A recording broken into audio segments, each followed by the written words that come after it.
8व्या वेतन आयोगाबाबत केंद्र सरकारी कर्मचारी आणि पेन्शनधारकांमध्ये मोठी उत्सुकता निर्माण झालीय.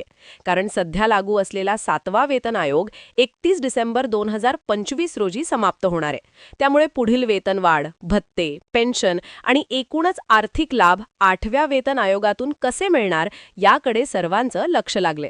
आजच्या या व्हिडिओमध्ये आपण 8व्या वेतन आयोगातील वेतनवाढीचा ताजा अपडेट, पगारवाढीचा संभाव्य अंदाज, फिटमेंट फॅक्टर, अंमलबजावणीची तारीख आणि कर्मचाऱ्यांवर होणारा परिणाम सविस्तरपणे पाहणार आहोत. 8वा वेतन आयोग म्हणजे केंद्र सरकारकडून दर 10 वर्षांनी स्थापन होणारा एक आयोग असून त्याचा मुख्य उद्देश म्हणजे सरकारी कर्मचाऱ्यांचं वेतन, भत्ते आणि पेन्शन यामध्ये सुधारणा करणे. याआधी 6वा आणि 7वा वेतन आयोग लागू झाला असून 7व्या वेतन आयोगामुळे कर्मचाऱ्यांच्या पगारात मोठी वाढ झाली होती.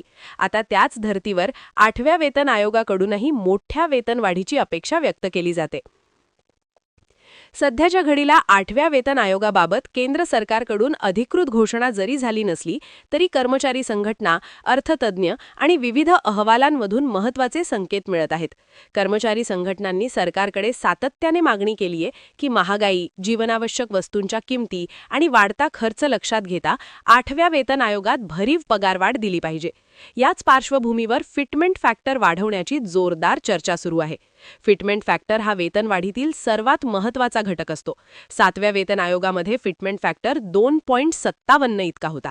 म्हणजेच जुन्या बेसिक वेतनाला 2.57 नी गुणाकार करून नवीन बेसिक वेतन ठरवण्यात आले होते. आता 8व्या वेतन आयोगात हा फिटमेंट फॅक्टर 2.86, 3.0 किंवा त्याहून अधिक असण्याची शक्यता व्यक्त केली जाते. जर फिटमेंट फॅक्टर 3.0 झाला तर कर्मचाऱ्यांच्या बेसिक वेतनात मोठी झेप पाहायला मिळू शकते.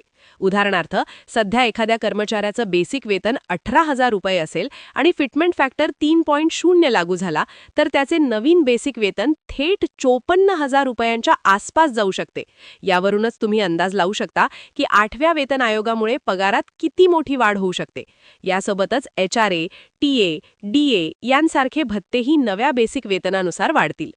8व्या वेतन आयोगामुळे एकूण वेतनवाढ किती होईल याबाबत वेगवेगळे अंदाज व्यक्त केले जात आहेत. काही अहवालांनुसार एकूण वेतनवाढ 25% 30% असू शकते, तर काही अर्थतज्ञांच्या मते ही वाढ 30 ते 34% जाऊ शकते. ही वाढ केवळ बेसिक वेतनापुरती मर्यादित न राहता भत्ते आणि इतर लाभांसह एकूण पगारात दिसून येईल. फक्त सेवेत असलेले कर्मचारीच नाही तर पेन्शनधारकांनाही 8व्या वेतन आयोगाचा मोठा फायदा होणार आहे. पेन्शनची गणना ही बेसिक वेतनावर आधारित असल्याने फिटमेंट फॅक्टर वाढल्यास पेन्शनमध्येही थेट वाढ होईल. तसेच डिअरनेस रिलीफमध्येही सुधारणा होण्याची शक्यता आहे. त्यामुळे निवृत्त कर्मचाऱ्यांचे मासिक उत्पन्न वाढण्यास मोठी मदत होणार आहे. आता सर्वात महत्त्वाचा प्रश्न म्हणजे 8वा वेतन आयोग कधी लागू होणार. अनेक अहवालांनुसार 8वा वेतन आयोगाची अंमलबजावणी 1 जानेवारी 2026 पासून मान्य केली जाऊ शकते. मात्र आयोगाचा अहवाल तयार होण्यासाठी किमान 18 ते 24 महिने लागतात. त्यामुळे प्रत्यक्षात वेतनवाढ 2027 किंवा 2028 मध्ये मिळण्याचीही शक्यता नाकारता येत नाही. अशा परिस्थितीत कर्मचाऱ्यांना एरियर्सचा मोठा फायदा होऊ शकतो. 8व्या वेतन आयोगात फक्त पगारवाढच नाही तर वेतन रचना, पे मॅट्रिक्स, प्रमोशन स्ट्रक्चर, ग्रॅच्युइटी मर्यादा, PF नियम आणि इतर सेवा संबंधी बाबींमध्येही बदल होण्याची शक्यता आहे. विशेषतः ग्रुप C आणि ग्रुप D कर्मचाऱ्यांसाठी हा आयोग अत्यंत फायदेशीर ठरणार असल्याचं तज्ज्ञांचं मत आहे. एकूणच पाहता 8वा वेतन आयोग सरकारी कर्मचारी आणि पेन्शनधारकांसाठी एक मोठी आर्थिक दिलासा देणारी योजना ठरू शकते. सध्याच्या महागाईच्या काळात पगारवाढ ही अत्यंत आवश्यक बाब बनली असून त्यामुळेच 8व्या वेतन आयोगाकडून सर्वांना मोठ्या अपेक्षा आहेत.